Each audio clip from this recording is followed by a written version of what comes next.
ಎಲ್ಲ ಸಜ್ಜನರೂ ತಿಳಿಯಿರಿ, ಹಿರಿಯರೂ ಸರಿ, ಯುವಕ ಯುವತಿಯರೂ ಸರಿ, ಪುಟ್ಟ ಬಾಲಕರೂ ಸರಿ, ನಮಸ್ಕಾರವನ್ನು ಹಿರಿಯರಿಗೆ ಮಾಡಬೇಕು. ವಯಸ್ಸಿನಿಂದ ಹಿರಿಯರು, ಜ್ಞಾನದಿಂದ ಹಿರಿಯರು, ತಪಸ್ಸಿನಿಂದ ಹಿರಿಯರು, ಬಂಧುತ್ವದಲ್ಲಿ ಹಿರಿಯರು, ಉಪಕಾರ ಮಾಡಿದವರು, ಸತ್ಕಾರ್ಯಗಳನ್ನು ಮಾಡಿದವರು, ಸಮಾಜದಲ್ಲಿ ಧಾರ್ಮಿಕ ಕ್ಷೇತ್ರದಲ್ಲಿ ಪರೋಪಕಾರ ಮಾಡುವಂತಹ ಕ್ಷೇತ್ರದಲ್ಲಿ ಉತ್ತಮವಾದ ಸತ್ಕಾರ್ಯವನ್ನು ಮಾಡಿ ಹರಿವಾಯುಗುರುಗಳ ಅನುಗ್ರಹಕ್ಕೆ ಪಾತ್ರರಾದಂತಹ ಸಜ್ಜನರಿದ್ದಾರೆ. ಅವರೇನು ಬಂಧುಗಳಾಗಿರಬೇಕಾಗಿಲ್ಲ.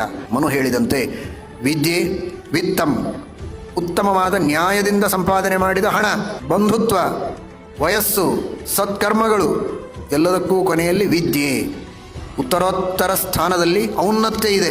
ಎಲ್ಲಕ್ಕಿಂತಲೂ ಹೆಚ್ಚಾಗಿ ವಿದ್ಯಾವಂತರಿಗೆ ಮರ್ಯಾದೆ ಇರಬೇಕು ಅಂತ ಮನು ಹೇಳ್ತಾನೆ.